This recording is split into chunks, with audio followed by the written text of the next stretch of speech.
최근 한국형 사드라고도 불리죠. 장거리 지대공 미사일 LSM이 탄도탄 요격 시험에 성공했습니다.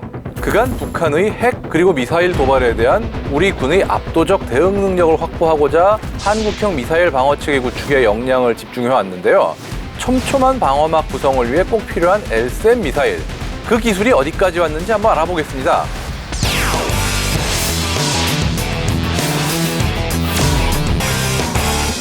지난 5월 30일 안흥종합시험센터에서 우리 기술로 독자 개발 중인 장거리 지대공 유도무기 LSM 시험 현장이 처음으로 공개됐습니다.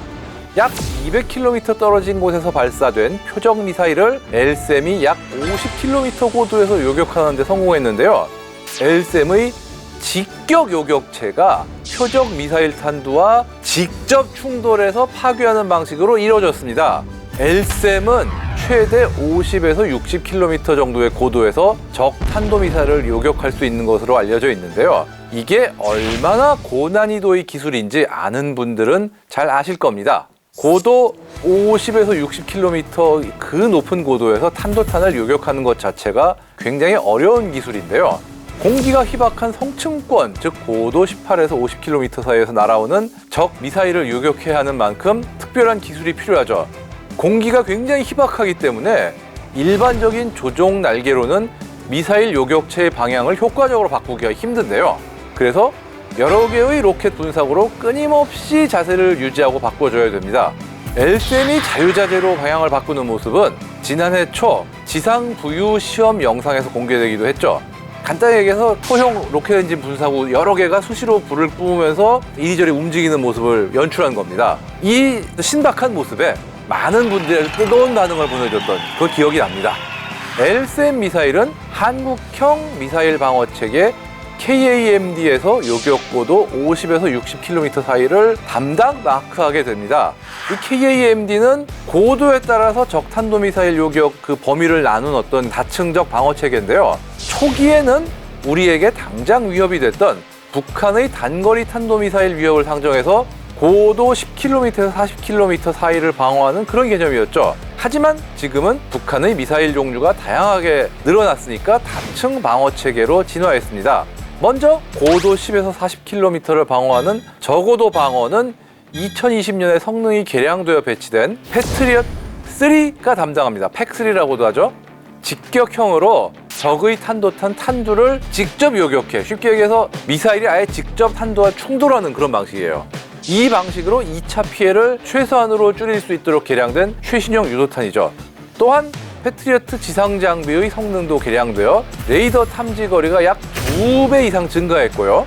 정보 처리 능력 및 통신 장비의 성능이 대폭 향상됨에 따라 기존보다 더 많은 표적을 동시에 탐지, 추적하고 교전할 수 있는 능력을 갖추었다고 합니다. 또 우리의 천궁2도 있죠. 한국형 패트리어트라고 부를 수도 있는 중거리용 비행기 요격 미사일 천궁이 고도 40km 이내의 우리 하늘을 지켜주고 있죠. 특히 탄도탄 요격에 집중된 천궁2 미사일의 경우는 최대 사거리가 40km입니다. 고도 40km 이하로 접근하는 적 항공기 및 미사일 요격에 동원됩니다. 40에서 150km 범위의 중고도는 앞서 설명한 LSM과 최대 요격 고도가 무려 150km에 달하는 주한미군의 사드가 고고도를 책임지고 있죠. 또한 우리 군은 사드 요격 고도와 맞먹는 아주 긴 요격 고도를 가진 LSM 개량형도 지금 개발할 계획입니다. LSM이 연이어서 시험 발사에 성공하고 있는데 이게 어떤 의미일까요? LSM이 전력화되면 앞서 말씀드린 대로 고도 30에서 40km 이하를 담당하는 패트리엇 팩3와 천궁2 그리고 요격 가능 고도가 40에서 150km 수준인 고고도 방어 미사일 방어체계 사드와 결합해서 다층적 미사일 방어체계 구축이 가능하다, 이렇게 보시면 됩니다. 상층부 방어용인 사드와 하층부로 날아오는 미사일을 유혹하는 패트리엇에 더해서 중층부 방어 전력도 단단하게 갖추게 되는 겁니다. 또한 한국형 아이언돔이라고 불릴 수 있는 LAMD가 배치되면 북한의 장사정포 위협에 노출된 저고도 방어에까지 효과적입니다. 좀 더 튼튼한 한국형 미사일 방어체계 KAMD가 완성되는 셈이죠. 그리고 이 LSM의 성공은 수출 가능성도 있어요. 흔히 우리가 얘기하는 서방권이라는 나라들 중에서 이 정도 성능의 탄도미사일 요격 체계를 독자적으로 개발하는 나라가 굉장히 적어요. 기술 자체만 따지면 일본이 굉장히 앞서 있지만 일본 같은 경우는 일본의 독자적인 어떤 무기체계를 개발하는 게 아니라 미국하고의 합작으로 SM-3 같은 미사일 방어 체계를 공동으로 지금 만들고 있어요. 그렇기 때문에 이거를 일본이 독자적으로 해외 수출할 수 있는 이런 상황은 아니에요.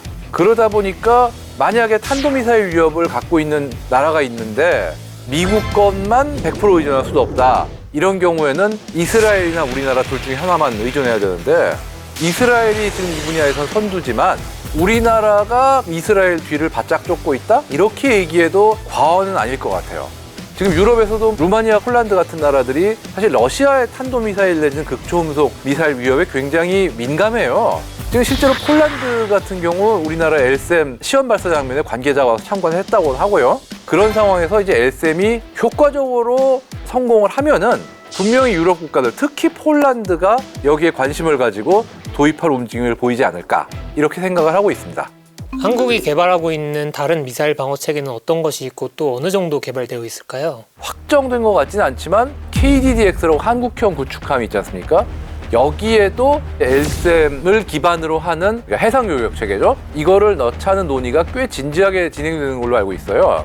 이 또 KDDX까지 탄도미사일 요격 기능이 들어가면은 해상에서 내륙에 있는 거점을 향해서 날아오는 타 국가의 탄도미사일 위협에 대처할 수 있고요. 또 중요한 게 우리 해군 함대 자체도 이제 지금 탄도미사일 위협에 점점 노출되어 가고 있는 그런 실정입니다. 지금 중국만 해도 대함 탄도미사일을 이미 개발을 했고요. 북한 같은 경우도 이 대함 탄도미사일 능력을 갖추기 위해서 개발을 계속하고 있어요.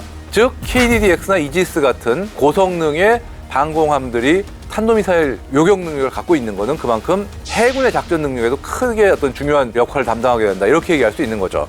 사실 대함 탄도미사일이 날아올 경우에 지금까지는 탐지는 됐지만 요격 체계가 없어서 굉장히 불안했는데 앞으로는 KDDX나 이지스 같은 구축함들에도 탄도미사일 방어까지 가능하게 하는 이런 게 중요하지 않을까 이렇게 생각됩니다.